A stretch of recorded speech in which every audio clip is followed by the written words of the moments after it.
এটা হলো প্রশান্ত গাড়ি, আমি হলাম ওর বাবু। তো আমি তো গাড়ি চালানো শিখলাম অনেকদিন ধরে। তো আজকে অনেকদিন পরে রাস্তায় নামলাম, তো দেখা যাক কেমন কীভাবে গাড়িটা চালায়। তো যদি ভালো চালায় তাহলে তো লাইসেন্সের জন্য অ্যাপ্লাই করা যাবে, আর যদি না চালায় এদিক ওদিক গাড়ি যদি বন্ধ হয়ে যায় তাহলে গাড়ি মানে লাইসেন্স তো করা যাবে না।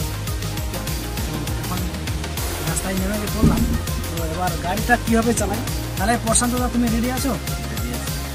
তো এখন চলো রাস্তাতে কেমন কীভাবে চালাচ্ছ, ভালো করে চালাবা, যদি ভালো হয় তবে। এখন আমরা পাহাড় থেকে নামছি, পাহাড়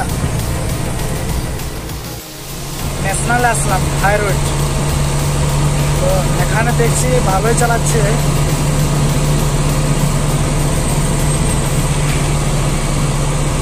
মানে পুরোপুরি ড্রাইভার হয়ে গেছে, তবুও একটু নতুন ড্রাইভার বলে কথা, কিছুটা ভয় থাকবে, ভয় আছেই।